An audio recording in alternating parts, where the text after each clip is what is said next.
네, 종목 포커스 시간입니다. 오늘은 2022년 유망 종목 분석해보는 시간 갖도록 하겠습니다. 리서치 아름의 백지우 연구원 나오셨습니다. 어서 오십시오. 자, 오늘 유망 종목 이제 분석을 해주시기로 했는데 종목 분석하기 전에 먼저 시장 전망부터 좀 해보고 갈까요? 2022년 어떻게 전망하십니까? 네, 이제 2022년 새로운 해의 주식시장이 어제부터 시작이 됐습니다. 2022년 주식시장에서 조금 가장 부담스러운 변수는 아마 선진국과 성장주의 높은 밸류에이션일 것 같습니다. 네. 미국을 중심으로 한 선진시장의 PBR이 IT 버블 당시의 최고치에 도달한 상황입니다. 또 S&P 500 PER 또한 21배 수준으로 상당히 높은 부분에 위치하고 있습니다. 아, 그렇군요. 네. 네. 이에 더해 이제 선진 시장의 유동성 긴축과 이익 성장성 정체로 국내외 시장에서 지난 2년과 같은 대세 상승을 예단하기는 조금 어려운 상황입니다. 이제 코스피 거래대금도 한번 살펴보면요. 12월 말에 연중 최저치를 기록을 했습니다. 21년 1월 거래대금 평균이 26조 정도인 것에 비해 21년 12월 거래대금 평균은 10조 정도로 나와서 이제 유동성 긴축 국면이 본격화되고 있습니다. 따라서 좀 지수의 우상향에 베팅을 하기보다는 업종별 빠른 로테이션으로 시장을 대응하는 한 해가 될 것으로 예상합니다. 그러나 뭐 이렇게 안 좋은 소식만 있는 것은 아닙니다. 공급망 이슈도 해소되고 있고 리오프닝, 중국의 선행지수 반등을 생각하면 한국 증시에 미치는 매크로의 영향은 뭐 그렇게 절대적이진 않을 것으로 예상이 됩니다. 네. 따라서 이제 지수나 시장의 전체 분위기보다 22년 트렌드를 움직이는 좀 개별 종목이나 섹터에 집중이 필요하다고 판단이 듭니다. 예, 일단 뭐 지난 2년간은 대세 상승이었기 때문에 올해도 뭐 그 정도의 상승은 좀 보기는 쉽지 않을 것 같고 뭐 종목별, 업종별 대응을 해야 될 것 같다. 이렇게 좀 이해를 해보겠습니다. 자, 그러면 어떤 섹터 주목하고 계십니까? 저희 리서치 센터에서는 이제 AI, 로봇, 폴더블, 폐배터리 쪽을 좀 보고 있는데요. 네. 이런 다양한 유망 섹터가 있지만 오늘 소개시켜드릴 섹터는 이제 폴더블 폰과 로봇 섹터입니다. 먼저 폴더블 폰 시장에 대해서 조금 말씀을 드리겠습니다. 폴더블 폰 시장의 경우 지난해 굉장한 상승을 보였습니다. 이제 2021년에는 주변 사람들에게서도 많이 볼 수 있겠지만 접는 폰을 사용하시는 분들이 상당히 많이 늘어나신 것을 체감하실 수 있을 텐데요. 예. 그만큼 이제 21년은 폴더블 폰 대중화의 해였습니다. 21년 3분기 글로벌 폴더블 폰 출하량은 약 260만 대 정도인데요. 이게 어느 정도의 수치냐면 전 분기 21년 2분기 대비 215% 상승한 수치이며 네. 전년 동기 대비는 무려 480% 정도 성장한 수치입니다. 이제 이런 성장한 수치를 견인한 데에는 삼성전자의 공이 컸는데요. 삼성전자의 Z 플립 3, Z 폴드 3는 출시 한 달 만에 200만 대 이상의 판매량을 기록했습니다.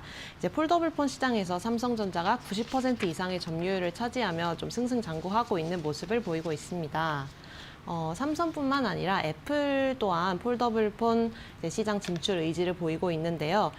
폴더블 폰 탑재를 위한 힌지 특허를 취득하는 등 좀 2023년 이후부터는 본격적으로 폴더블 폰 시장에 진입할 것으로 보입니다. 네. 이제 2022년 올해 폴더블 폰 출하량을 좀 전망해 보면 1,700만 대 정도를 육박할 것으로 추정돼 좀 관련 기업에 주목을 당부드립니다. 다음 섹터로는 로봇 시장이 있습니다. 저희는 로봇 중에서도 특히 의료용 로봇에 주목을 좀 했는데요. 글로벌 의료 로봇 시장 규모는 2020년 59억 달러 정도에서 2025년 127억 정도까지 성장할 것으로 추정돼 연평균 약 20%의 성장률이 기대되는 시장입니다. 특히 정형외과 부분이 신경외과나 재활학과보다 높은 성장률이 기대됩니다. 아무래도 신경외과는 세포나 줄기 자체를 건드리는 부분이기 때문에 뼈를 깎는 정형외과용 로봇이 성장이 기대되지 않나 싶습니다. 네, 선진국을 중심으로 한 인구 고령화와 의료비 증가가 계속되면서 로봇으로 수술하는 건수 또한 계속해서 증가하고 있습니다. 또 국내 대기업들도 로봇 산업 진출이 확대되고 있고 국내 의료 로봇 시장도 이제 개화를 할 것으로 보여 좀 의료용 로봇에 주목을 당부드립니다. 예, 폴더블 폰과 로봇 중에서 의료용 로봇에 주목을 하고 있다 이렇게 말씀을 해주셨는데 그럼 관련해서 어떤 기업에 주목하고 계십니까? 먼저 폴더블 폰 관련해서 DKT라는 종목을 좀 말씀드리고 싶습니다. 네. DKT는 SMT, 이제 표면 실장 기술이라고 하는데요. 이 기술을 보유하고 있는 업체고 이제 모기업인 BH로부터 회로 기판을 공급받아서 표면에 실장 같은 것을 해서 완성품인 어셈블리를 제작하는 업체입니다. 이제 DKT는 이 어셈블리가 폴더블 폰에 꼭 필요한 부품인데 19년부터 삼성전자의 폴더블용의 PBCA, 즉 어셈블리를 계속해서 공급하고 있습니다. 이 어셈블리를 좀 알기 쉽게 좀 설명을 해주실까요? 폴더블 폰 힌지 쪽에 들어가는 부품인데요. 네. 이제 이게 모 회사로부터 기판을 공급받아서 그 위에 이 회사는 납땜이나 뭐 여러 가지 부품들을 실장을 해서 완성품을 만드는 업체입니다. 네, 또 이 힌지 안에 들어가는 부품이군요. 네, 맞습니다. 이제 이런 폴더블 폰 향 매출은 동사의 22년 핵심 모멘텀입니다. 이제 21년 작년에는 800억대 정도 폴더블 폰 향 매출이 기대가 됐었는데요. 이제 올해는 삼성전자가 지난해보다 더 폴더블 폰에 집중 의지를 보여서 약 1,000억 원 이상의 폴더블 폰 향 매출이 발생할 것으로 추정됩니다. DKT의 또 추가적인 모멘텀은 FPGB, 즉 어셈블리 기판을 BHC로부터 공급을 받는다고 했는데요. 여기에서 점유율 확대가 기대된다는 점입니다. BH의 경쟁사인 삼성전기가 관련 사업부를 철수하겠다고 밝혔습니다. 이제 현재 점유율은 BH 55%, 삼성전기 약 30% 정도 되는데요. 삼성전기가 이 사업에서 철수한다면 BH의 이제 점유율은 70% 이상까지 높아질 것으로 추정됩니다. 네. 이제 뭐 폴더블 폰뿐만 아니라 전기차용 케이블에도 어셈블리를 공급하기 시작하는데요.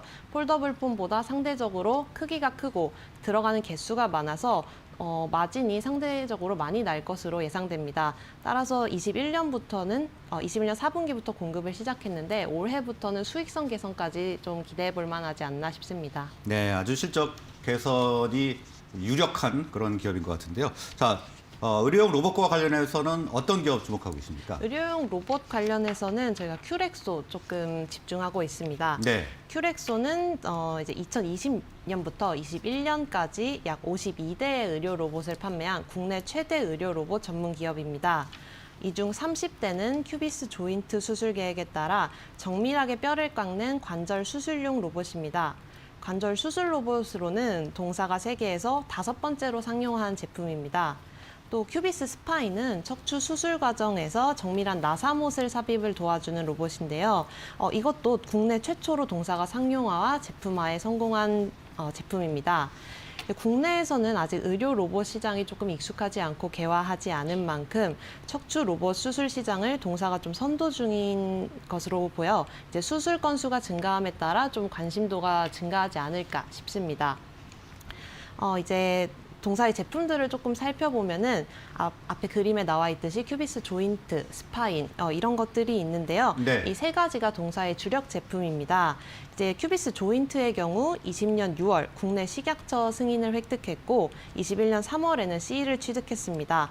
타 제품들 또한 미국 FDA의 승인을 모두 받아가지고 동사가 주력하고 있는 이런 세 가지 의료 로봇이 모두 국내외 제조 및 판매를 위한 인증이 완료되었습니다. 국내 최대 의료 로봇 기업이지만 이제 이런 국내외 인증을 모두 취득함에 따라 좀 글로벌 기업으로의 도약이 기대되지 않나 싶습니다. 네, 일단 척추 수술 로봇인 거죠? 네네. 네, 지금 세 가지 종류의 로봇이 저희 화면에서 잠깐 보였었는데요. 상당히 경쟁력을 갖춘 기업으로 평가가 될 것 같습니다.